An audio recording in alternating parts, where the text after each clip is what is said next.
by clicking the link in the stream's description. The professor wants to hear from you.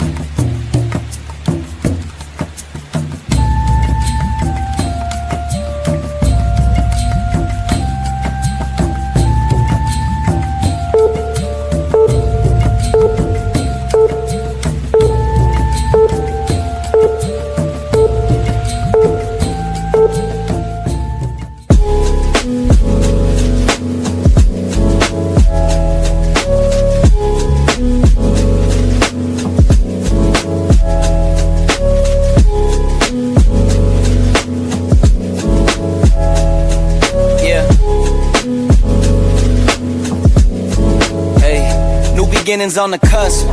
Not too old to adjust. Old dog, new tricks. Remember, I was just a pup. Something dirty in my cup. Clean soul, good car. Isn't it lovely? I ain't looking back, I'm focused on what's in front of me. Everybody dates a number, but I'm still here luckily. I know that God got me, so I'm in good company.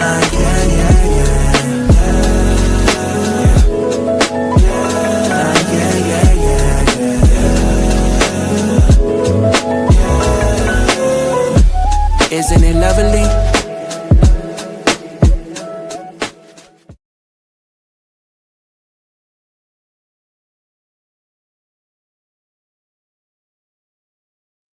There we are. Welcome, and thank you for joining me today. I am your Professor Bear, and this is a Bear's Thought. And today's episode is sponsored by Chops, Cards, and Print on Demand. Have you ever just wanted your own trading card, but you didn't want to do the hard work for it, like actually learn how to play a sport or be good at something? Well, hell, Professor Barrett has done the same thing. So he started a podcast. I started a podcast. And not only that, I found Chops Cards, and they make some of the world's best trading cards. I mean, you put them up against some of your name brand and you can't tell the difference. In fact, you would think theirs is the brand better. But with all that said, I can get you 15% off your entire purchase. What all you have to do is put in this special code of BEAR15, and bam, that'll get you 15% off your entire order. And that is Chops, Cards, and Print on Demand, your place where perfection can actually be done.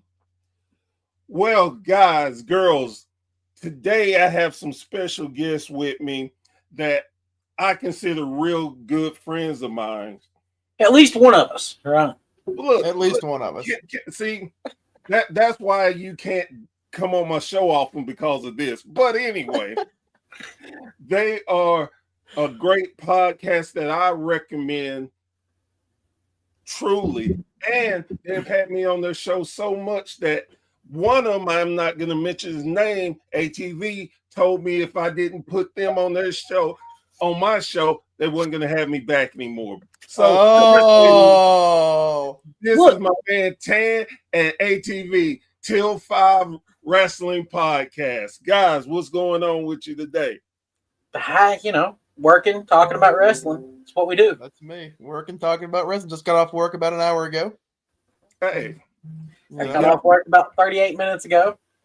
You got to pay those bills somehow. That's right. This wrestling podcasting's not doing it. Only Pans has not hit off yet. So, guys, I would love for you to tell my audience how y'all became friends, first of all. Aaron, you can take this one if you'd like. Well, apparently Tanner was on my Facebook for a while before I even knew who the hell it was. But I'll start by saying that even before this, my mom and I worked together at Magic Vapor Shop, which is one of our sponsors. I've worked there for many, many years. And a few years ago, my mom started talking about this guy that comes in that really loves wrestling. And she was saying, oh, you really got to meet this guy. Like, you really got to talk to this guy. Like, he's so knowledgeable about wrestling. And because of my schedule and when he would come in, we never crossed paths. Yeah. And finally, we did. And now that gets us where you are. His mom would hit me up about helping pick out Christmas gifts for her son that's a wrestling fan. And at this point, I did not realize that he was on my Facebook because we hadn't actually talked or anything. Yeah, we hadn't never met. So I helped her out, and then sure enough, we met and got to talking about wrestling, and ended up deciding to get together and watch Briscoes and FTR, and haven't looked back since. We've pretty much watched every memorable wrestling. We have missed one AEW pay-per-view together since then. Two, yes, two. We had some bad snow once, and then the other time. I remember that one. Yeah. So, whose idea was it to do the podcast? We had kicked around a few ideas back and forth for a while, but I don't think we ever really thought it was going to go anywhere. At least I didn't. We were just kicking around, bullshitting, as we do. Yeah, we were just like, maybe we should start one. I don't know. Maybe we should. And our families, and especially your wife, kept telling us, man, you guys talk about wrestling so much. Why don't you just record it? So here we are. We're recording it. Yeah.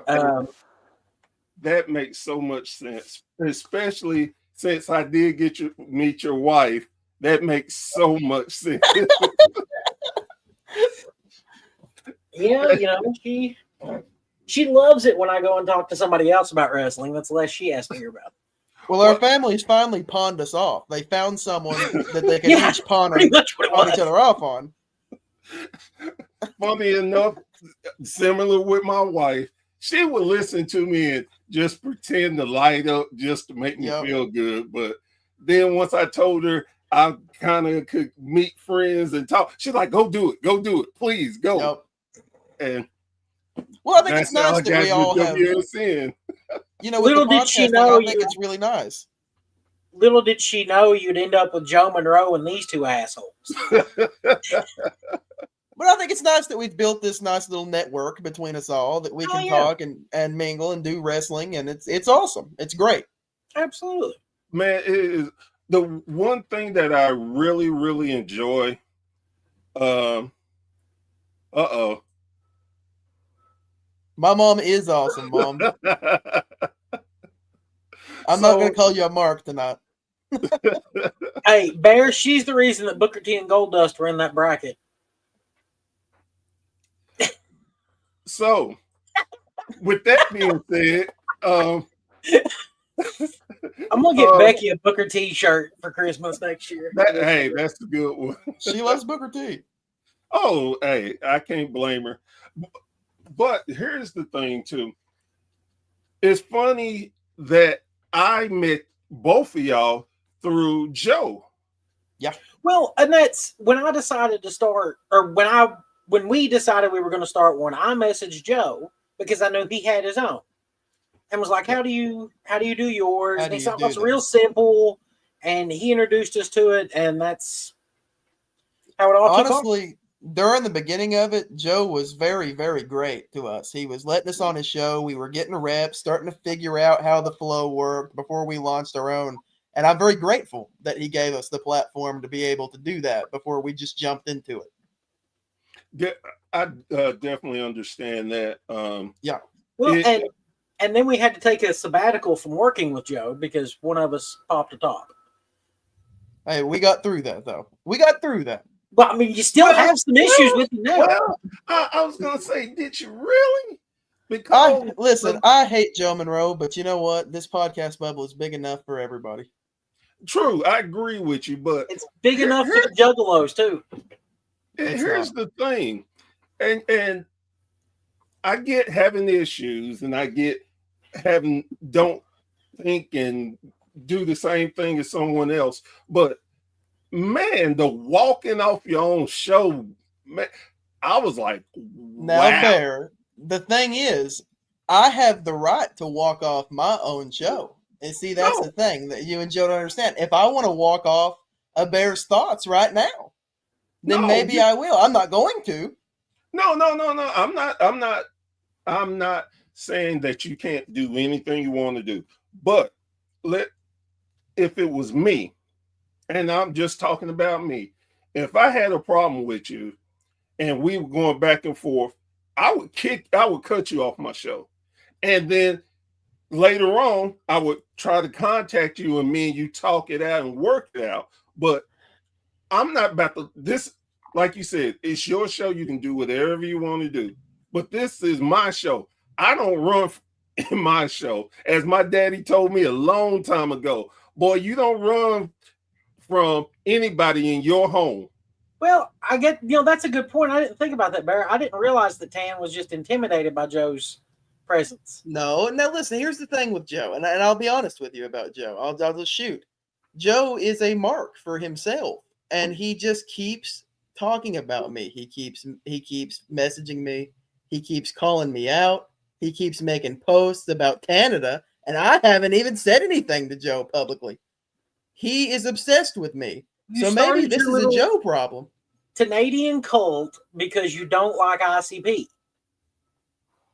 It's not a cult. They can leave at any point. You're just mad because you didn't get in the club.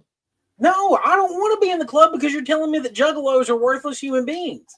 You need to understand that ICP is very relevant. Well, guys, let's I didn't bring y'all on so we could get into a disagreement for that. Let's go back to the love fest that we have for one another. and to tell the story of the first time we all were able to meet in person. Yeah, that was really cool. A really good Chinese restaurant. Yes, it was. So they live in Kentucky. I'm in Knoxville, and they came down to a place that we all three love. It's called McKay's books and videos and etc. If you're a nerd of any kind, you're gonna love McKay's. They have the best store. McKay's used books, CDs, videos, and more. Yep. There we go. So they were coming down because they had some stuff they wanted to trade because they do trades and will give you cash or in-store credit. So they have a bunch of things they wanted to take care of down there. And funny enough, I live 5 minutes away from McKay's. So they hit me up and let me know they were there. And I was like, cool, I'll come by and hang out with y'all. And walked in. It was like seeing brothers that I hadn't seen in quite a long time. I mean, it was great. Got to meet the wife. It was a great experience. You got to meet my nicer half. So we talked. I thought it was funny. I didn't know you were coming to McKay's. We were just planning to meet at the Chinese restaurant. Yeah. And I was standing towards the front of McKay's looking at the wrestling figures, and I looked over and this big tall guy comes through, and I said, well, I'll be damned, that's Professor Bear. So we got together, talked, then we went out to eat and just had a great time. And took a picture, which I should have had ready to go, but hey, I'm new at this, so give me a break. All right. That you would think you would have a producer, but you know. Who needs those? Yeah, well, we don't have one anymore either. We have a part-time. So we were talking about the picture, and ATV got this great idea. He's like, hey, I'll pick you up. How much you weigh? I'm like, yeah, no, you don't want none of this. I'm 300 pounds. And ATV was like, oh, I can do it. His wife was like, oh, no, you can't. Yes, I can. And needless to say, we didn't do that. And it was probably good for both of us because he would have picked me up, dropped me, we both been in pain. He could do it, man. He's really strong. He surprises me regularly by doing something crazy out of nowhere. And I'm like, what the hell are you doing? like scooping up a mini fridge out of the floor and putting it on his shoulder and walking. He it was across bringing the- this big mini fridge to my house, and I said, "Well, hold on." He called me. He said, "Hey, I'm going to bring this in." I said, "Okay, I'll be right outside." And as I was putting my shoes on, the door swings open, and he's got it in one arm. I said, "What are you doing?"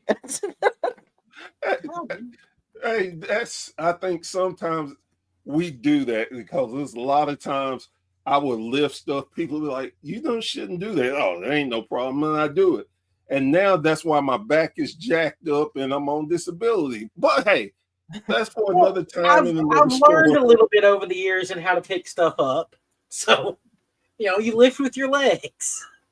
Yeah, I did. Most time I didn't. And hey, that's the way it goes. That's right, Crander. That's right. Where's that? Big Trander That's Q. CZ. That's that's CZ. What a nice guy CZ is. The nicest guy in the whole world. He is very nice. Appreciate that. Yeah, unfortunately, you're kicking him out of Canada. Well, we're thinking about it. Because he said that juggalos were welcome. Now Tanner's wanting to kick him out. We're thinking about it. It's being renewed or reviewed. I mean, we're taking a look at his citizenship. See, this guy keeps talking. He wasn't even there. Say his name and he appears. It's Joe Monroe. Oh my goodness! I'm gonna get a restraining order on this guy. He just doesn't stop. I'm waiting on him to start showing up at your house. Yeah. That won't end well for him. You're gonna wake up and Joe's gonna be looking in your window. I'll make him look good though. I'll blade. If he needs me to blade for him, I'll fucking blade for him. I'll hit him with a kendo stick if he walks through that door, dude. I'm always ready. Austin Diamond gave me a kendo stick. So here is someone's better half. There we go. Hey, Crystal. There's the nice one. Yes, she is. She was excited that I'm not running off to go talk about wrestling for like 4 hours with Tanner. I'm just chilling at home talking about it tonight. Yeah. So this is doing this. It's till 5 on tour. Hey, I love it. We're on tour for a couple weeks.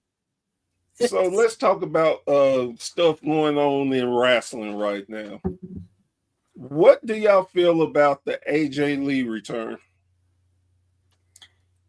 Tanner, you should start there. I get that it's a big deal, of course. She's not been around in 10 years? 10 years.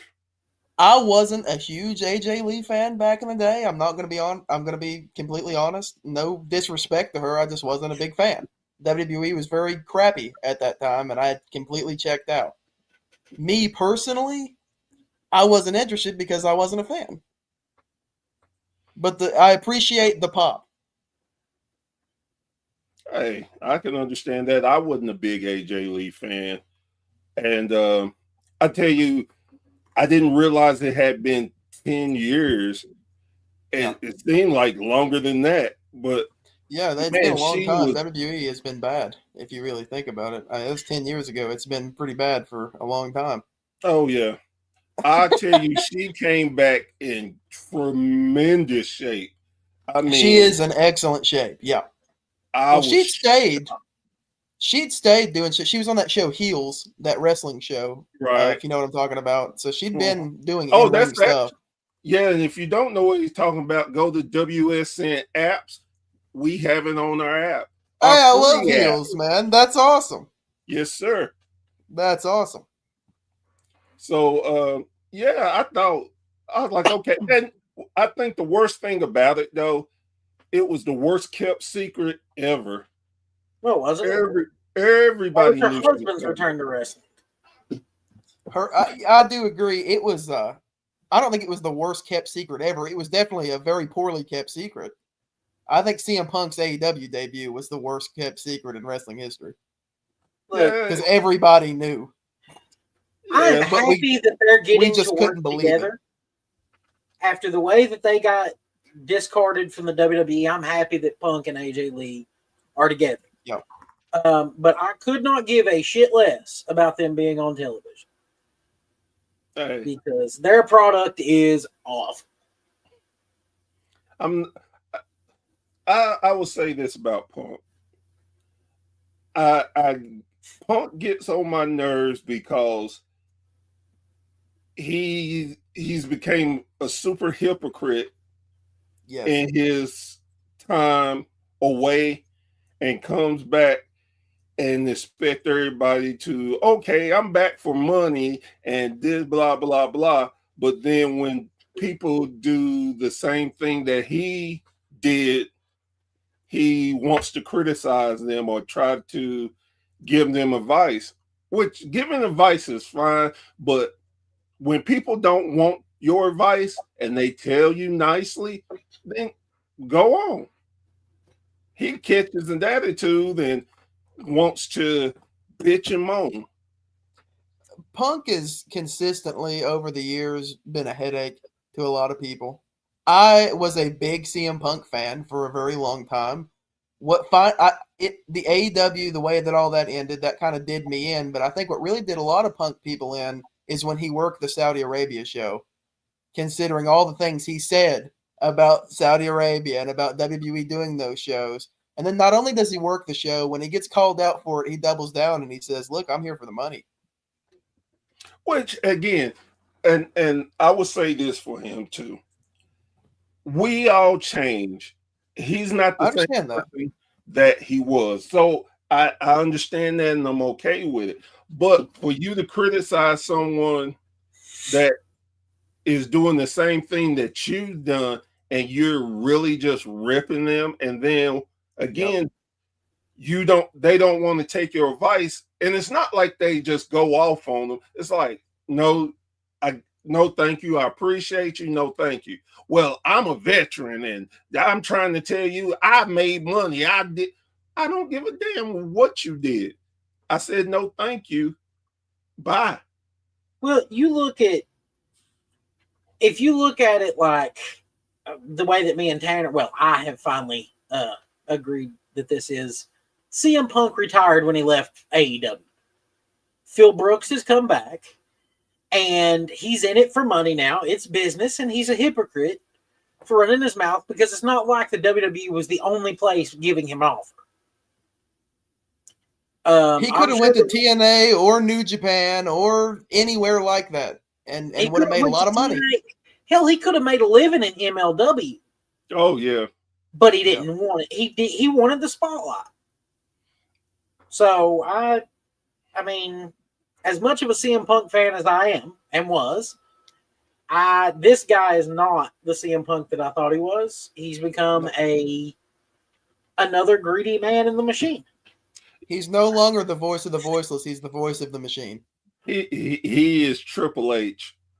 Yeah, he is. I mean, honestly, he's became Triple H, and the problem I have with that is you dogged and talked bad about Triple H, and now you just damn near a little clone. Bootlicking. And again, that's him. He's got to live with that. And I understand that it's different from his point of view and ours because we're fans. He has to support himself. He's doing what's best for him. God bless him for it. But I'm not, when he's getting certain things, I'm checked out. I don't care. To be completely honest with you, and I've said this a lot on our show, I have checked out of WWE a while ago. I've not kept up. I've not watched their stuff. Of course, I couldn't ignore the AJ Lee return because that was everywhere. But it's just uninteresting to me at this point. So I'm glad you brought that up. We all watch a ton of wrestling. Yeah. What do you do when it gets to a point like with WWE? It's just you don't find it interesting. They're not doing things that is down your lane. What do you do? Well, thank God for AEW. Yeah. Because for too damn long, we didn't have an option but to sit through whatever bullshit WWE fed us on Monday nights and Thursday nights, Friday nights, whatever night they slap SmackDown on. So now that we have an option, I literally just don't turn on the show. I haven't. We have Netflix, and I haven't watched Monday Night Raw at least since WrestleMania, probably even further back than that. But as I soon think as the we last covering their shit for our show, both of us were like, "Yay!" Yeah, I stopped. I think we did for the show. We watched the first Netflix Raw. I think was the last Raw that I watched, or the first Netflix Raw. Yeah, last show. It's funny the way I generally watch. I've gotten accustomed to doing it. I usually catch the reruns, and the reason why is because I can fast forward through a boring match, boring backstage crap. I want to still be knowledgeable for the fans and to be able to talk and know my points. But yeah, I find myself watching, which I always did watch AEW more. To be truthful, I One find of the myself. podcasts that I watch pretty regularly is Vince Russo's, and he's been right. Triple H doesn't know how to book a story. He books for a pop. He booked, and the entire WWE product is now set up for you. If you want to get caught up on their show, all you got to do is go take a shit. You can get caught up on TikTok while you're in there, and you're good to go because they don't tell any interesting stories anymore. So, yeah, you don't even need to watch the damn reruns. Just hop on TikTok after the show, and everything's there. Why buy? And if you want to watch the whole thing, don't pay for the subscriptions. Get a VPN. I find it funny that you mentioned Russo, and for Russo to sit and talk about someone else's storylines and not interesting, the way he went all over the damn place. And I don't necessarily have a problem with Russo in that manner. There's different styles of telling stories and not telling stories. That's fine. I think what pissed me off with Russo, and still to this day, he's so dismissive of us as wrestling fans.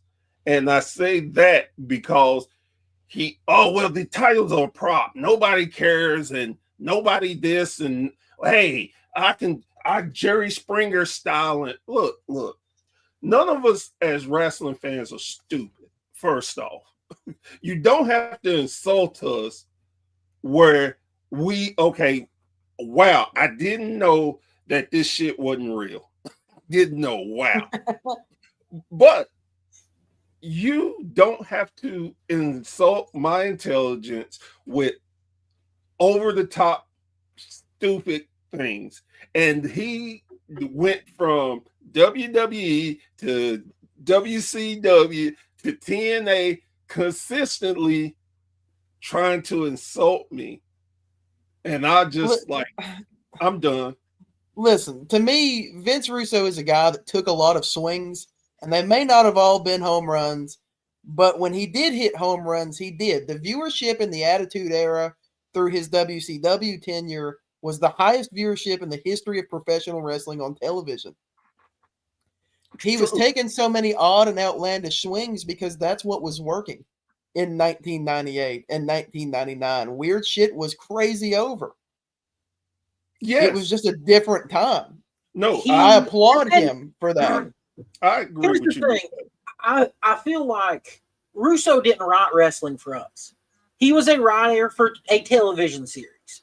He was writing a successful watch, television series. We're going to watch wrestling either way because it's wrestling. Most likely, we're going to check it out. No matter how awful it is, all of us have checked out some awful wrestling over the years. Yeah, because that's what we do.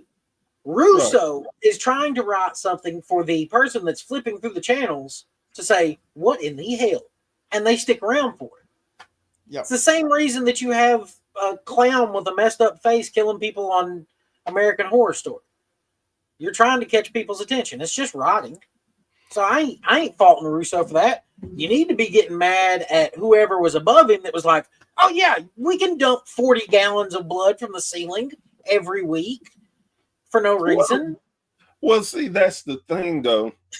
It worked back then, and it caught people's attention. Well, that same that same style is not working at this particular juncture. And just like any other thing, wrestling evolves. So again, it's not that I just hate the man like Cornette. I just think he talks out the side of his ass a lot. I And don't think that much of what he did back in the day would work now. I don't think that he could do it now, truthfully. But at the time and the way that things were in the late 90s and early 2000s, it was good shit. He did a good job catching your attention. He did an excellent job of making you think about it, and people went to school or work and talked about it. Yeah. that's the thing though. It was Like I always, said, bro, did you see what happened on Monday Night Raw last night? right. They tried to But chop off Val Venus's penis. Yeah. I kind of laugh because him, like Jim Cornette, love Jim Cornette to death. I love what his thinking about wrestling, but I also realize that's not what's gonna catch people's attention nowadays. And his criticism of the wrestling, whether it's right or wrong, I take it as being funny. Now, with the same thing I said about Russo is the same thing about Jim. Wrestling has evolved. Now, we're in the South, so we have a whole different type of mindset for wrestling. Yeah. So I get it. I still love that style of wrestling because that's what I grew up on. But there's wrestling always evolves, and you have to be with the times and be smart about the involvement. The thing, and just like most people don't talk shit about AEW's boss, Tony Tony Khan. Khan. Tony is a mark. Okay, he is. But We all are. yeah, but my whole thing is let him be a mark. He's giving us an alternative, and that's great because if you have a monopoly, you're dead. That's why WWE sucks so much because they didn't have real competition. They knew it. That's why they did the brand split, which was okay at first, but then when you don't follow your rules, who in the hell cares? Yeah. Because they were just throwing whatever they could to try and pop ratings. Now we needed to have a 6 people could randomly switch shows every week. Come on now. We keep hearing about a draft, but it still hasn't happened. Well, and like I always say, it doesn't matter because they jumped the show. I mean, hell, Jimmy showed up this week on Raw. What the hell? He's SmackDown. And they'll come up with something. Well, we did a trade, and Well, see, I also don't understand how it works because they're not being clear on the rosters because the NXT and the AAA guys are also appearing on Raw and SmackDown. Exactly. So, And TNA. So it doesn't make sense. So again, another great point. How do y'all feel about this TNA WWE collaboration? I have been with TNA ever since I discovered it, sometime around 05 or 06. And I have watched even through the Impact years and the Anthem Sports and the shitty, I always watched TNA. When Scott D'Amore was fired from TNA and wasn't the head writer anymore, and they did the WWE deal, that's not TNA anymore. It's not the same company. Almost every champion they had was an NXT guy. Trick Williams is still the TNA champion. They're not putting the TNA guys over. They're coming into TNA's house and beating their fucking talent. It's unbelievable. It's not like this is during the pandemic like AEW's deal was. That was helping everybody at that point. The pandemic deal was helping cash flow wise for Impact Wrestling at the time. And Josh Alexander beat Christian Cage at Slammiversary. We put him over. And then we signed him. Well, and then we signed him. I, I laugh and think it's no different than the AEW deal, except that they are getting beat constantly, and like I say, they're not getting over. You know, they're the NXT Women's Champ won the TNA title, and how did they get the title off of her? They had a TNA woman pin a TNA woman to get the title off of them. That did nothing. It actually, to me, just made the title even worse. Yeah, well, let me also say this about the partnership. I know that wrestlers change companies when they get opportunities and this and that. Dude, who does TNA have left, really? They all keep getting picked by WWE. They're going to get Joe Hendry as soon as he's free. You know that. They got Jordan Grace. They're taking boom, boom, boom. We're going to take all these guys, and we're not going to do you anything in return. We might release you somebody that's 47 years old. You can use them for a couple years. And that's the thing. All TNA is going to have is the WWE's rejects. WWE's feeding them their releases. It's a really crazy cycle that they've built. Well, it's because they're going to buy them. Just absolutely point blank, they're going to buy that company. I agree with y'all as far as what they're doing talent-wise. I think that now to say they're not helping them monetary-wise, I would say that's. I'm sure they're putting money in. No. They're definitely and their that ratings have went up. Definitely their pay-per-view buys have definitely went up. But I don't want to put in my money to watch a TNA show when you have NXT come through and just whoop everybody's ass. To be honest with you, the answer is to have two former WWE tag teams in the main event, of course, in their 50s. Yeah, but listen, what they've done by doing that WWE deal, good for them. They probably are making a ton of money, and I know that eventually they're going to sell to WWE, and fine, whatever. But I think that what they did by doing this is they got the last of the Jarrett era TNA fans that were left, people like me, and they phased us out entirely. They completely changed everything that company stood for when they signed that deal, in my opinion, as a fan of TNA from the Jarrett era. But they made sure to bring back the old logo before doing it. Yes.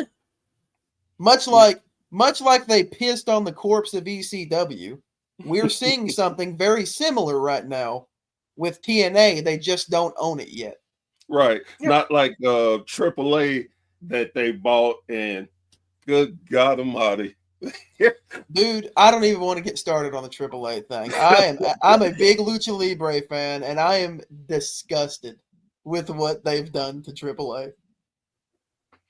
It's so much of the same thing I've been complaining about. And let's be clear, we're wrestling fans, so we're going to complain and bitch about a lot of different things. Yeah, we'll find something to bitch about. Right. But I never.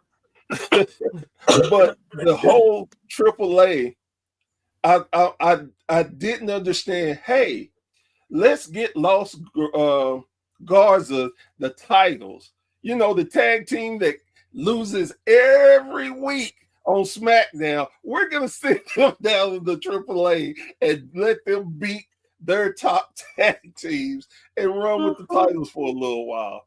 Hey, and we're going to get eyes on it because they're going to come back to SmackDown holding the titles, talking shit, and still don't get a win on the show. Well, and they're going to explain it, but it never makes sense. It never makes sense. Did Los Garzas never win on WWE after they won the AAA belts? No. Oh, God. They didn't. Then they finally dropped the titles. Now, again, I get the mentality of WWE as far as a business move. Hey, you don't know anything about AAA. You're not a fan. So we're going to send some of our people that you know down there, and maybe it'll pique your interest to look at this. Absolutely. We're not going for the hardcore fans. We're going to try to get the casual fans to start looking. That's exactly what they're doing. Okay, no, I understand that business wise. But then you, like you said, Tanner, and you said it perfectly, you are pissing on us that are hardcore fans, and we like AAA for what they do. And they want us to smile while they're doing it. They want us to smile and wave and say, "Thank you, Hunter. Thank you, Paul." See, that's the way you guys are taking it. I know the real reaction is we don't give a shit about you AAA fans. Yeah. We just want your fans to become our fans. They don't give a shit about the AAA fans. And I don't even think AAA will exist in 5 years. Look how they destroyed the UK independent scene. Look what they did. They're just now recovering from that. I think that they're going to take a different strategy and just open up these kind of deals in different countries. Yeah, definitely. Like, it wouldn't surprise me if they bought TNA and made it a UK company. Now, I would also like to say TNA was always big in UK. I'd like to say that I don't like monopolizing the wrestling industry. Exactly. I do not like the idea of their WWE swallowing up AAA and TNA and Evolve and whoever else they swallow up. I think the more independent promotions that are out there, they can work together, but the more that's out there, the better for the business. You know, and I remember hearing this so much when AEW were working with different companies and they brought in their belts and they wrestled and occasionally let them get over, you know, a crazy concept. And then I think AEW does a really great job showcasing other promotions and other promotions' championships by just making them look credible like stars and telling you who they are and why they're important. But see, then you had people complaining, I don't know this belt. Why do they got 2,000 belts. Who cares? Blah, blah, blah. It's like, if you listen and calm down, you will see what they're trying to show you. There's more companies than just themselves. There's every guy that comes out there, Excalibur is saying, hey, this is what's up. This guy does this, this, this, and this. You should check out his work at AAA. You'll hear Excalibur doing this shit if you listen to the commentary of the match. He'll tell you exactly who this is and why they're there and what that belt means and all that. And people, but again, you have us as wrestling fans that we're not happy when we get something. We ain't happy when they do something. We're just damn near a miserable bunch that love to complain. But I will say this, it keeps us happy and we can have dialogue. And that's the thing. But I guess what is irritating me is the diehard fans that won't give nothing a chance and will crap on everything. Marks. Yeah, it's like, now I'm not the greatest WWE fan, but they have good things. I'd be lying to say they don't. Well, I'll tell you this. I don't watch WWE, and I would at this point say I don't like WWE, but I don't just watch AEW. I watch MLW. I watch various independent companies on YouTube. Actually watch Juggalo Championship Wrestling on YouTube. And because it's a good product. A quality wrestling product that was developed by the Insane Clown Posse, who you occasionally I'll watch GCW. I'll watch I'll watch whatever, man. I'm just not into Tanner's a big CZW fan. He loved that Cage of Death or whatever. I'm not a CZW guy. It is so funny. Sometimes I just have to, on days I can't watch wrestling because I watch so much of it. Yeah. And it's like, okay, I got to have a reset, take a day or two, then I'm back at it. But again, I try to be as knowledgeable as I can because I know there's a lot of people who think the end all be all is WWE or maybe even TNA and AEW and don't get to see the quality athletes and promotions that are out there. That's why we at WSN always scream, support your independent wrestling organizations. you go to the NGW shows sometimes in Knoxville. Yeah. Next Gen 10. They're always good shows. It's just hard for us to get to go to them, especially with all of the garbage on I-75 lately. Yeah. But yeah, that's a really good indie show in Tennessee, especially Knoxville fans need to go check them out. I would guess their next one's going to be a Nightmare on Armory Road or whatever they call the new Halloween. Yes. I actually I did an interview with an announcer, and if you're watching this, I'm so sorry I can't remember names, but His name is Aaron Rose. man, see, that's why you the man. Aaron Rose. Me and Aaron Rose actually used to work together when I worked in wrestling. I did DVD production at one point in wrestling and did all that. So Aaron was a commentator for the company that I worked with. So I've known Aaron longer than I've known Tanner. So he told me to come, and definitely he would hook me up, and like I'd go to Crossfire Wrestling all the time. I go to Joe Kazana promotion. I try to catch a lot of different wrestling. I call myself doing a independent tour so I could go see different ones. Well, life is life, so I hadn't been able to go here in the last little bit, but I keep my ears out. It is amazing, and I love that I can have an interview with an independent guy on the West Coast to learn how he came about the business and everything, and what promotion. It is so fun, and to get to help them promote themselves is just one of the greatest feelings ever. Speaking of indie companies, we actually have a new one that recently started following us, Ground Zero, in Rochester, New York. And apparently, I'm an old school ROH fan. Do you remember the Ring Crew Express? Yes, I sure do. They did a tournament. Where's that? I gotta pull up the full name of this thing. It's a Dunn and Marcus Open Invitational Tag Team Tournament. The Dunn and Marcus Cup. Yeah, and I was like, what? So, by all means, Bear, you're more interview the indie guys than I am. Please get a hold of that company and get Dunn and Marcus on there just for the pops. All right, I'll try my best. I'll bombard you just like I did with Armando's little man. Right. Alberto's man. Ricardo Rodriguez. There we go.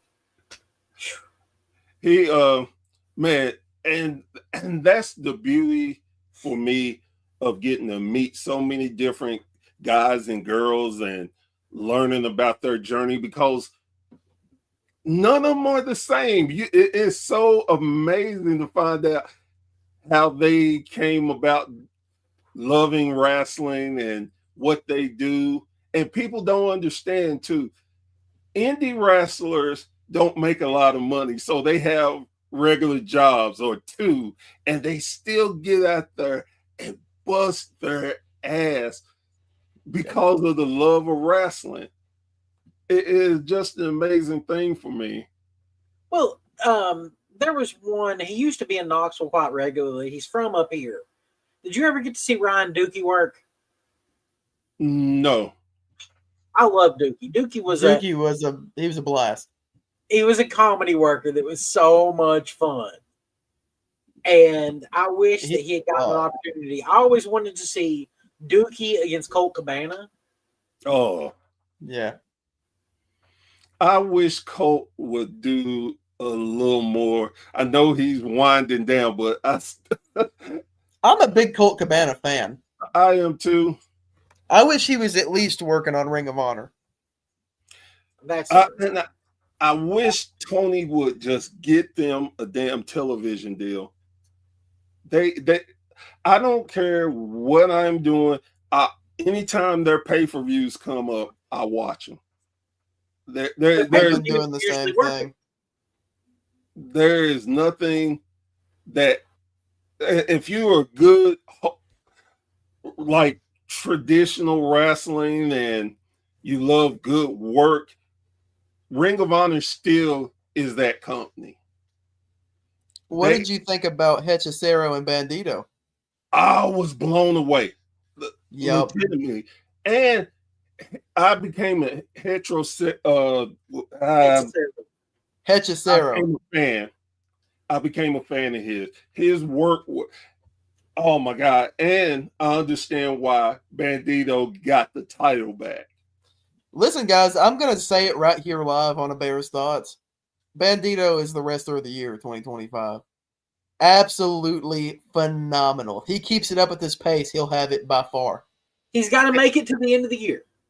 Yep, he's got to stay healthy. Yeah, Yeah, that's a big ask for the Luchadors. And then think about it. He's half of the AEW tag team champions now too. God, he is so good. He is an unbelievable wrestler. Who in the world would have thought him and Brody would make such a fabulous tag team? Well, I read that they had a friendship off air. They met in Ring of Honor back years ago, and they had great chemistry as friends, and it really carried over to TV. And they're excellent chemistry in ring. Does anybody know any dirt on Buddy Matthews' situation? He had surgery, I want to say a week or two ago. Well, surely he'll be when they wrestled in Australia, and he took on. He tore his Achilles, didn't he? Yeah, and they thought it was just going to heal up naturally, but he made a mistake and went to walk on it and stuff and ripped it again. Yep. Yeah, so he'll be out a long time. Yeah, and you may never come back the same after an Achilles injury. That's a guy. Buddy Matthews is a guy that I fell in love with back in the TNA days when he was teaming, or in the NXT days when he was teaming with Wesley Blake. Yes, they were. I don't even know how you'd explain them, man. They had that really weird dubstep theme song, and they had Alexa Bliss was their manager. Yeah, man, they were so awesome. And then they just kind of fell off, and Murphy became the cruiserweight champ and stuff. Had a great run, but he is such a great worker. They were set to make him and Brody something special. If he wouldn't have got hurt, they were going to. They were going to do that just out of spite of Malachi. How many times is somebody going to be special in AEW then they got hurt? How many times has that happened? And see, that's where a lot of people don't understand. They're like, well, they don't have any consistency. You can't help if somebody gets hurt. You have to pivot. Actually, me and Tanner were talking about this earlier today. If they would start getting these guys more regular reps in, you wouldn't have them get hurt all the time. I think that, and I mentioned this right before we actually joined you today. I told Aaron that I think that we should bring AEW Dark or Elevation or something like that back. So, let these guys work a couple of matches a month. That way they stay fresh. Yeah, well, there's a reason that the Ring of Honor guys are healthier because they're working every week. And Helico is going to get booked either on ROH or AEW and work. But you're not going to get necessarily the same thing out of John Moxley or Bandito or Buddy Matthews. No, I agree with you. I think that they definitely need to stop waiting and pull the trigger on getting ROH a television deal and get them going. I don't think it's a matter of them pulling the trigger. I think it's a matter of a television company offering them a legitimate deal for it at this point. Why bother putting it on TV at this point? You used to put AEW Dark on YouTube. Do the same thing with Ring of Honor. Well, it is, but who's going to pay $9.99 for it? That's $9.99 for the pay-per-views. No, $9.99 for the backlog. Yes, no, buddy. The live shows are not. You have to watch $9.99 a month on Honor Club. Yeah, all of that is available, and I'm not going to tell a lie. I actually had it for a while, but I have didn't Honor watch, Club. I didn't watch it. I didn't watch the show as much, and I never had time to do the backlog. So I'm like, why am I paying $10 for and not getting any use out of it? When the I pay, usually pay for it a month at a time when it's pay-per-view time. right, and but Well, and again, that's if they would book it consistently with actual stories, you would have it be worthwhile watching. and like I said, even though I know everything is going to streaming and stuff, you would do so well to get one of these and they are getting deals. From what I hear, they're getting deals. Maybe it ain't the greatest, but getting eyes on some of these people. Because like I told somebody, I said, who's had the greatest run as a champion in the last 5 years? And I said most people would say Roman or Timeless Tony Storm, but it's actually Athena. Athena has had one of the best runs out there, and most people don't even know it. Hadn't seen any of her matches. No. Some of the matches have been just tremendous. Some of them, yes, but can we all agree that the wrong match main evented Death Before Dishonor? My dude, what's up? I think so in that case. And I understand Athena because she is the main attraction of Ring of Honor at this point. She is the star of Ring of Honor, and I'm totally okay with that. But in this one instance, Bandito and Hechicero should have main evented Death Before Dishonor, yes. Yeah. It would have meant a little bit more. Yeah. But again, but that is a good problem to have. I always love that you got the two champions. Yep.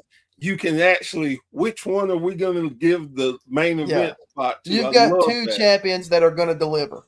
Yes. But we ain't pulled that trigger on AEW yet. I think it's a real disservice to Athena that she isn't used much on AEW television because she is just so excellent.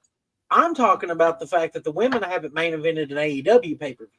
Yes. Because let's be honest, Timeless Tony Storm should have main evented a pay-per-view by now. Oh my God! She should have.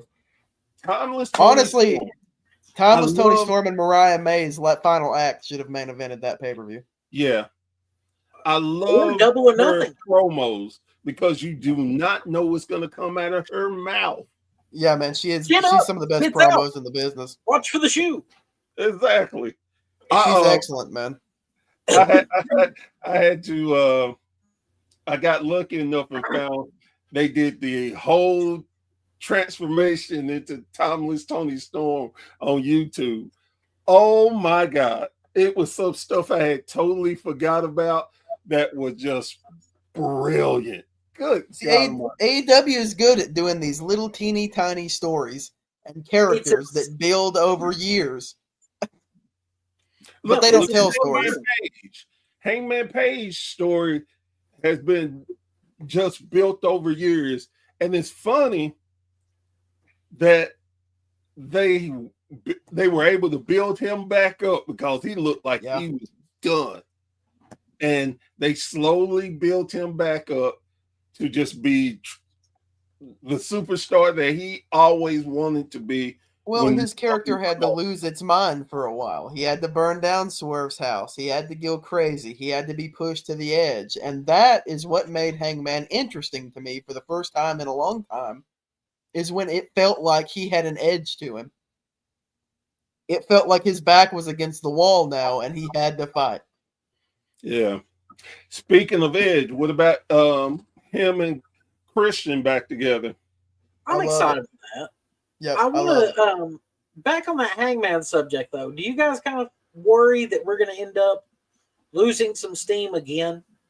Oh yeah. With him? If they do not get him someone credible to fight, they are, and that's the problem. I think a lot of times because at one point they had so many different people, you never knew who was going to come up to challenge and get the title. Now they still have that, but they don't put enough energy into it.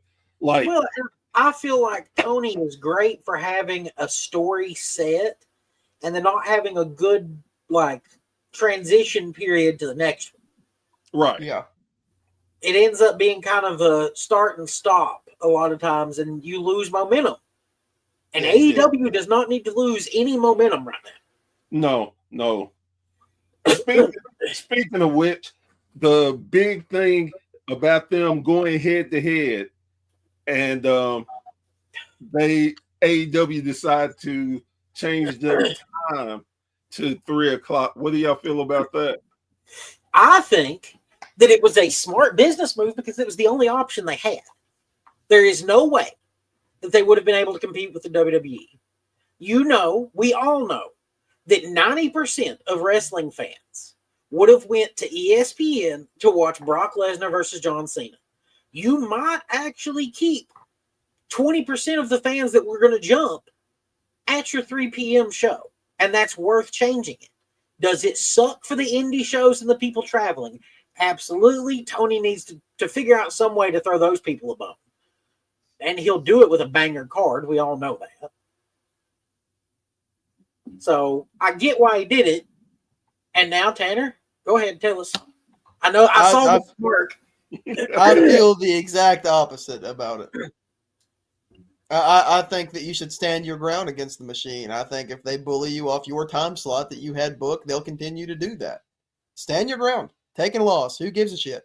Stand your ground. Make a point.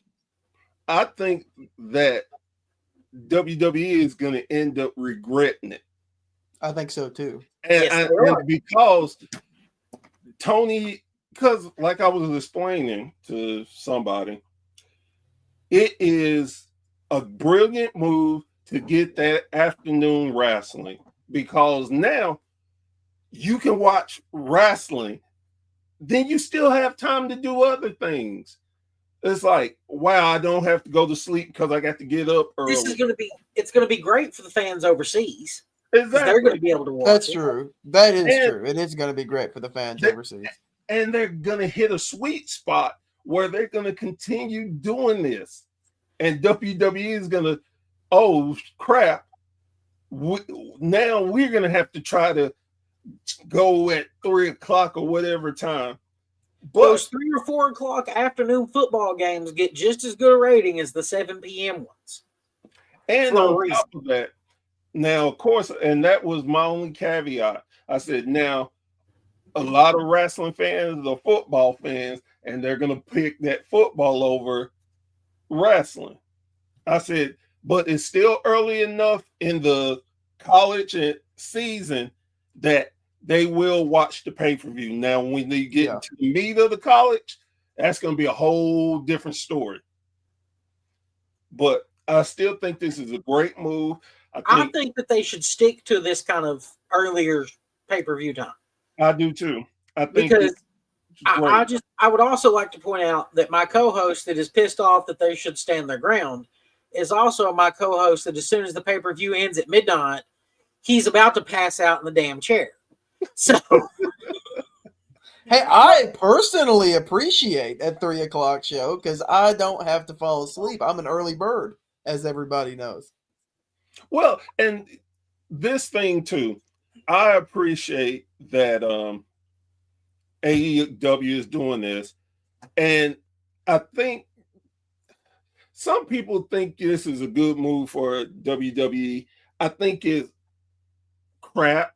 I think they're going to really hurt themselves by it because they keep hollering AEW is not competition, but they're trying to bury them every which way they can. They sure are treating them like competition. Uh-huh. Just like WCW wasn't competition in the 90s. You want to know what the problem is for WWE? And I have watched. Well, WWE does this same garbage move. They'll try really hard for a year to get a great TV deal. And then they'll do really shitty for a few years so they can save as much money as they can and maximize profits. Unfortunately, you've got AEW popping up that's going to be the same people competing for those TV deals. And if your product is shit and you're losing fans while the other guys are growing, yeah, bitch, you created your own competition by acting like douchebags. And eventually it's going to catch up. Exactly. Yeah. When this Netflix deal is done, I'll be interested to see who bothers to pick up WWE. It might take 10 years, but AEW will catch them because the key is consistency, my friends. And when you see consistent faces, like Aaron said, and consistent workers, Yep. you know, I want to rely on, me personally as a fan, I would rely on that more than random celebrity pop-ups. And long term. I'm about to say, and of course, we didn't even talk about the WWE's formula. Hey, we want big rating. Let's bring back the old guys. We need Brock. We need John. We need any big. Hey, what's Stone Cold doing? When they want to try to pop ratings, they bring back the older people. Instead, they've not built just building your talent that you have and making them your superstars. All of the talent they built for the last 10 years went to AEW. That's They and don't a build couple of them have talent. come back, but that's it. They don't build talent anymore. They don't. They really don't. Not the big booming superstars. No. Now they have some that are on the cusp of that, but will they ever pull the trigger? I think they're going to have to, because like anything else, you can't beat Father Time. I hope Ron Breaker becomes a megastar. I genuinely do. I think he's incredible. Really needs to pull the trigger on a new generation like they did in 94 and 95. Bad. Yes. Because without pulling the trigger to transition to a new era, you're dragging out this boring shit.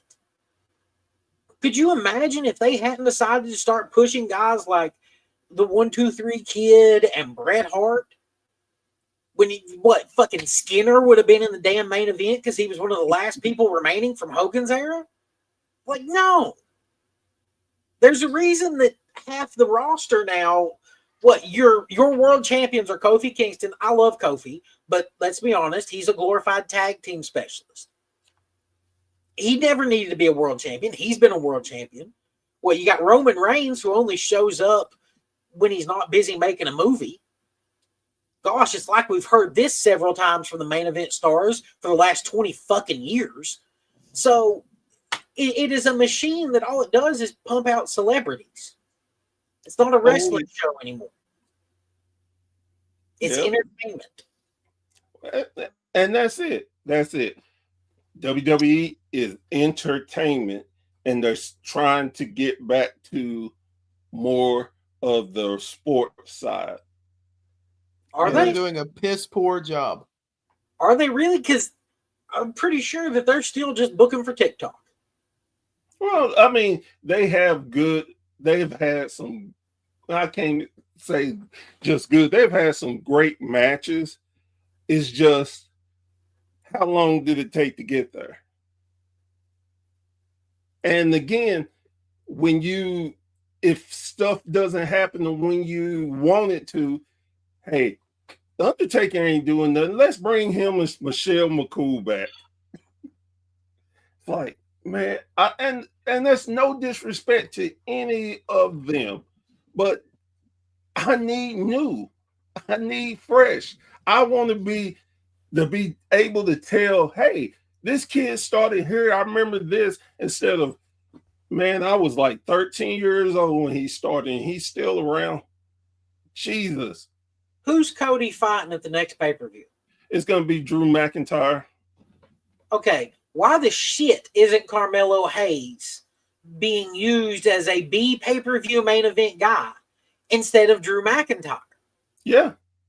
I mean, look at what they did with him and Charlotte Flair's ex-husband. Andrade. Yeah, they had a great series. And what came out of that? Nothing. Nothing. They put them in tag team. Look what they're doing to Dragon Lee. He's one of the best workers in the whole world. He's getting 3-minute job matches on Raw. Because they put it. Hey, if you're in the LWO, you're gonna job. Unless Dude, we I need hate you, that. unless we need you for AAA. That's it. LWO is the because they've place got they a shove. standard to their audience. Let's be They honest. shove luchadors into the LWO when they don't know what to do with them, and it's bullshit. I believe the Hey, they fifth got on what I'm AAA about to say. now. They can at least get some hand claps and win some.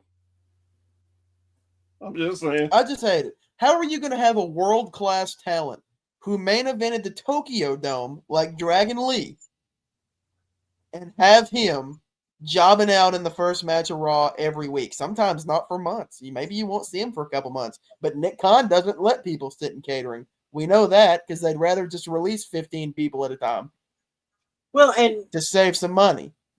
we've delayed this split of the Street Profits so long that nobody even cares about Tez anymore. It's not even interesting anymore. No. Yeah.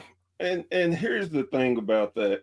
They're gonna do the same formula of splitting them. And damn it, I am sick and tired of they have to split and feud. Why can't they say, you know what? We accomplished everything in the tag division. You know what, bro? You go your way, I go my way, no hard feelings. Let's just see who can get to the top first. That could be a something good story different. in itself, a friendly competition between two tag team partners to see who's better. No, we got to do the That's how Shawn beer money Michaels. split up. Hey, That is how beer money split up, yes. we're And gonna it do worked out. It Shawn was so Michaels different that it was Marty. We're gonna do the Shawn Michaels Marty Jannetty story. It worked so well with tag teams. One's gonna get tired of the other and blah blah. Man, come on. I just again, we have to, and again, and like I tell everybody, we do complain, but that's what we like about wrestling because it's never going to be perfect. Yeah.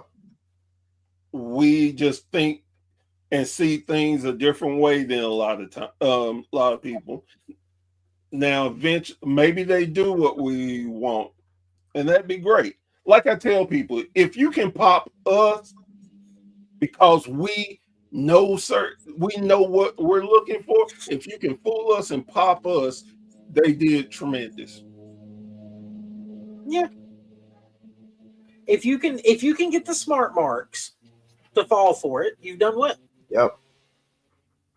Even now, I know a lot of people was pissed about the Seth Rollins faking the injury thing, but I gave Triple H a lot of credit for that because it was something different. Even though we say again, did you buy that? No, but it was something different. It was a good try. And just it wasn't that good of a try. If you didn't believe it, it wasn't that good of a try. Well, what I'm saying is, at least they're trying something different, and and you fool some of the people in the back, and that's not the people you need to be fooling. Right? I get that, but at least they're putting forth an effort instead of the same. Everything's the same. They at least tried, and I'm like, okay, cool. Well, the problem is that storyline would have been cool if they hadn't told us 3 months prior that everything they put in front of us was a lie with the damn reality show on Netflix. Pick a lane. Yeah, well, hey, there's no argument from me there. I mean, either tell me that it's all a show or present a television series to me. Yep. It's really that simple, but WWE doesn't want to do that anymore. Well, of course not. I would love it if they would just let, like, you've got all these guys that are the WWE ID prospective people, right? Right. Sign every one of those people up, move them to NXT, take that NXT roster and put it on television, and you make it real clear that there are X amount of spots on this roster, and the ratings are going to determine in a year how many of you we want to keep. Because that's where they need to be with it. Tanner, you look like you're about to fall asleep on me. No, I agree with you. I'm listening intently to what you're saying. Well, I mean, and the thing is too, and AEW needs to do the same damn thing. Yep. it's only so much time, and there's only so much time. You also trying to build towards pay-per-views storyline, so not everybody's going to get an opportunity. Then you have too many people under your contract. If you can't have a decent 3-month storyline for every person in your company in the span of a year, then you have too many people under contract. So then, for just shits and giggles, I'm on one tonight. how many wrestlers would you say you would need to start promotion? What kind of promotion? We're trying to go at WWE, AEW. If I was gonna,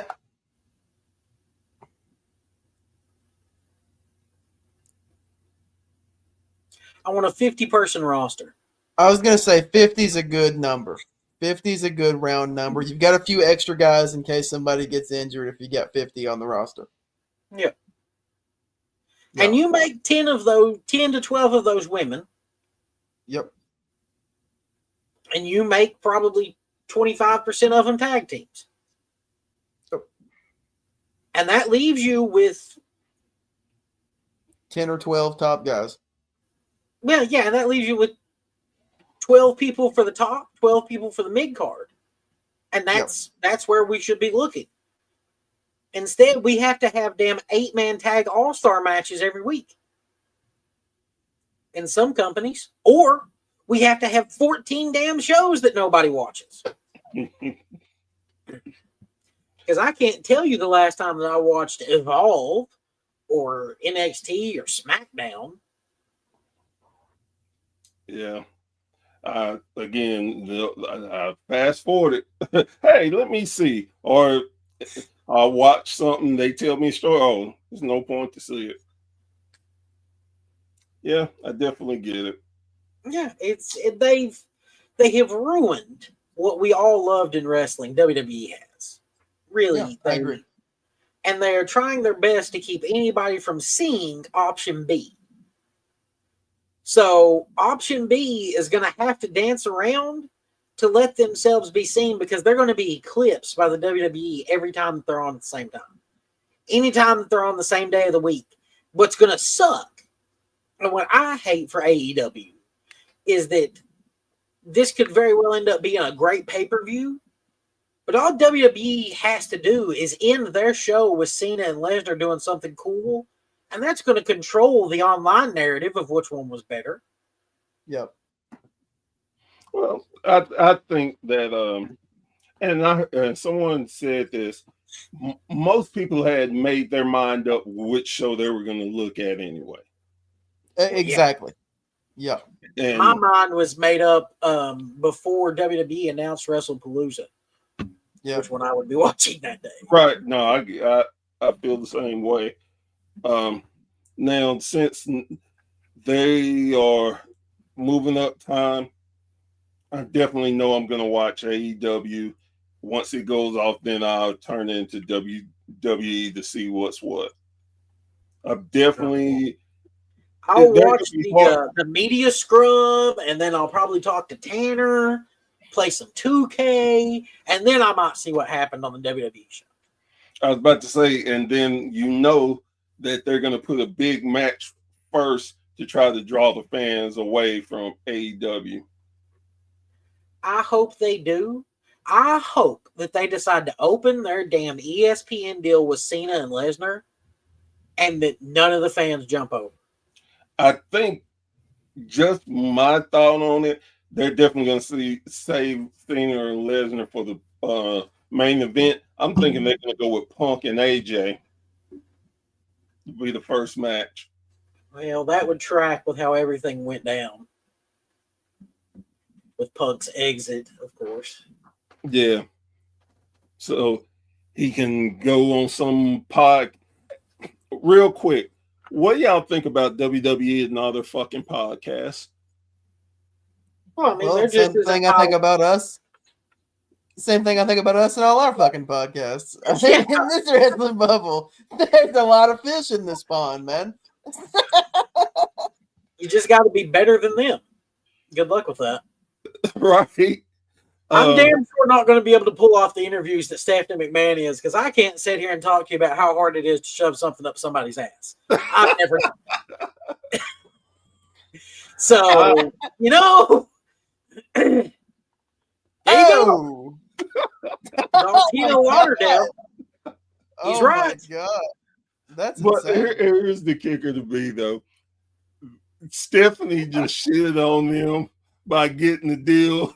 I told people, don't buy it. You should be in. Yeah, use your VPN to watch it. Oh, that was hilarious. Well, how much you want to bet she doesn't know what a VPN does? I mean, I'd like to think that things will be better once Vince McMahon is dead, but they'll go to his idiot daughter and his doofus son-in-law. Oh, look at where we are now. 11 years later, who's in charge? Oh my God. I mean, Vince McMahon didn't die. He just got pushed out of the picture and got hair. I think he's coming back, and I think Brock Lesnar was the first little test to see if they could get away with it. Vince McMahon will be back. I think he's coming back. There will be a second coming of Vince McMahon. I know if he does, that would stop me from watching WWE completely. He's just plotting now. He's plotting right now. I'm just sick and tired of. Now again, whether you like Vince or don't, that's fine. But Vince is not going to get on TV and I watch it. You can't keep we complain about the same old. What in the hell do you expect when he gets back? I'm waiting on a round table with Vince McMahon, Jim Cornette, Eric Bischoff, and Vince Russo. Well, first off, they're gonna have to do a feed for Vince Russo because you can't get him and Cornette nowhere near each other. Cornette will kill him. Or at least they're gonna have to give them all. They're gonna have to give them all a bunch of weed. They're gonna all have to. You know, speaking of, we have a really good sponsor that they can contact for that. Really?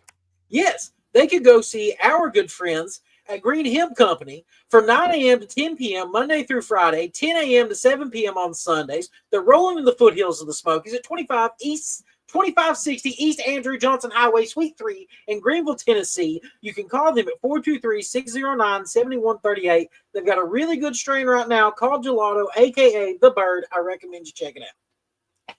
Wow, that is nice. Yeah, they're a good company, dude. You're not that far from Greenville. Go see them. Go see our good friend, Hot Donna. Yep. She'll hook you up. So that's interesting. Telling you. First off, how in the hell did you end up getting the plug on my show?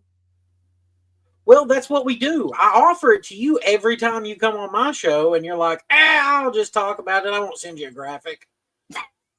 I mean, because hell, I don't have a graphic. What the hell am I going to send you if I don't have it? Well, you know, it's not like we're not actually friends, Bear. You could say, hey, man, could you make me a 16:9 graphic for Chops Cards? And I could probably put that together for you. And then you could hide behind it. And when, okay, so say that I wanted Tan to do an ad read for Magic Vapor Shop. You could just pull up the graphic and hide behind it. And I would do it. Because at Magic Vapor Shop, you can ditch the paper and switch to vapor. They're fighting big tobacco since 2013. Get them at www.magicvaporshop.com, and you can see all the locations. But if you come to the London location, you will see me. For all your vape needs, come and see me. I'll sign you an autograph live at Magic Vapor Shop in London, and that's www.magicvaporshop.com. .com. So it still doesn't answer my question. How in the hell are you getting these ads on my show? Well, it's because we have become the podcast renovators. We're Pod Rescue. Really, it's what we do. This is We Pod renovate. Rescue. We help people build their shows back up. We come in and boost viewers. It's what Tan and ATB do. And if you're somebody who might be needing some help with renovation problems, perhaps you should go see our other sponsor at Stover's Liquidation in Cookville at 452 West Broad Street, Cookville, Tennessee, 38501. You can call them at 931-526-2591. And you can just go see Stover's Liquidation. Go see them for all your liquidation and wholesale home improvement needs. They're closed on Sundays, 8 a.m. to 6 p.m. the rest of the time, 24 hours online at www.stoversliquidation.com. Good people, quality products. If you're renovating maybe a bathroom, they've always got really nice tiles for some backsplashes. Your kitchen backsplashes. I know a guy who does some tiling that recommends their prices quite a bit. That's true. So, okay. Love you guys, but I'm done. Y'all have plugged 3 damn. Well, hold on. Can I plug one more thing? Let me plug one more thing here. I want to plug the fact that if Professor Bear had an opportunity to interview a quality juggalo, he'd do it. Because Professor Bear understands that Insane Clown Posse are not horrible people, Tanner. They're just fans like us that made a wrestling company. They've got a great fan base of juggalos. We've got the Till Fivers. Why are you trying to change my mind every single episode? Just let it live. Bear, would you like to? I would say this. That no matter how you feel about them, they were in all the major companies. And that they are still going to this day. I mean, you got to give them credit for that. And honestly, I would have them in a Hall of Fame somewhere, because Hall of Fame are to recognize your effort of what you do and did for the sport. So honestly, I would. Am I a great big juggalo? No, I can't say I am, but I respect what they do for the sport and for the history they've done. You got to respect it. So, Bear, can I call you a fellow juggalo advocate? Yeah. I think that's perfect. There we go. Well, that's really Bear great Juggalo. that ATB wrote you a script to read before we did the show. That's really awesome. I that swear, happened. no script. Jeez. No script. I just like you, me. Tanner. Our third man. Wait a minute, hold on. Tanner, me and you have been friends for quite a while now, right? That's right. I've never. Have you ever seen me just do something because somebody told me to do it? Especially me. I have not. That's true. And That's true. And the point of, me and ATB generally in the same place does not go well. So That's do fair. you really think I would let him give me a script on my own show? See, I don't know. See how I'm insulting afraid you're you being might. to Professor Bear right now? No, I'm just making. You an are. observation. You are insulting this man's I intelligence. just made an observation. You are a professor. You are a bear. I get it. That hurt, I can't lie. That hurt a little bit, Tanner.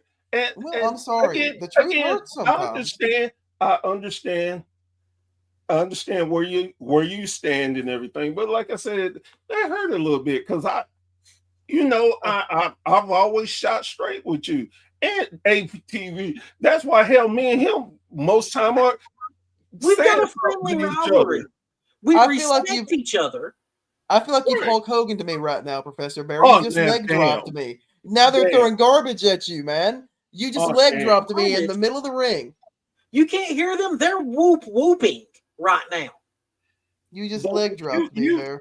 You could have said so much to me where I wouldn't have been hurt. But you know how I feel about Hogan. Why This in is the my world bash at the would you say beach. that? This is my bash at the beach. That's how I feel right now. Damn.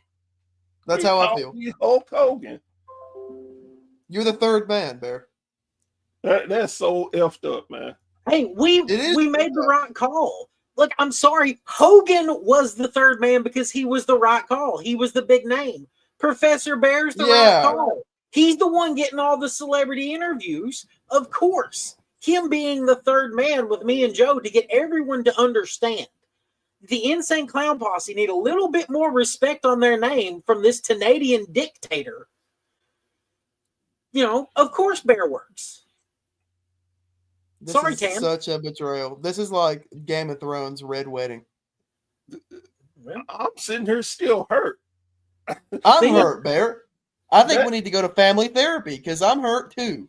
Yeah, we need to, because I would never call you a Hogan anything. Never. You just leg dropped me, Bear. Damn. You leg dropped me. Damn. And you're no selling my heartbreak. Your heartbreak. You're the hateful one. We're just saying give ICP a chance. Give them their flowers. I didn't even bring them up. I don't have to give them flowers. Because that's you. You're known as the man that hates ICP. We need to get them their flowers away from you. That's right, Coal Mine. I don't even know who the hell this person is, but I'm so hurt that I feel like Vince McMahon after trying to talk to Bret Hart and you punch me. What the fuck? Bret Hart was right to punch Vince McMahon in the face. Damn. I feel like you basically just super kicked Professor Barrett Starcade, Bill Goldberg. Yeah, you're Bill Goldberg. You are the Bill Goldberg here because you kicked him right in the head on his own show. And it's Bear, I apologize to you. I think you're a great human being. I hate that you're the third man. But I would like to also state that Aaron said the catchphrase, so now I have to say, fuck Bill Goldberg. It's in my contract that every time somebody says the name, I have to say it. Well, I feel like Maury Jannetty and just got through the damn barbershop window. Yeah. Well, you know what? We're going to end it here because one thing about it, you will not see Bear cry on his own show. I'm not doing that. Turn the camera off and have a cry, bud. Yeah. But guys, thank you for joining me today. You know I love y'all. Y'all have an open invitation. But Tanner, me and you gonna have to talk. We're gonna have a talk. We can have a talk. Much clown love to you, Professor Barrett. Thanks for having us on. Guys, girls, thank you for joining us. These are my buddies. I would have told you that ATV, me and him had some stuff to work on, but apparently me and Tan got some stuff to work on. So with that said, guys, girls, thank you so much for joining us. Uh-oh, look at the latest comment there. What the hell? Fuck you, Bill Goldberg. You're a piece of shit. So, hey, let me get the hell out of here before Hulk Hogan comes out of his grave and tell me fuck me too. Guys, thank you for joining us for Bear's Talk. We'll be back later on. Y'all have a great one.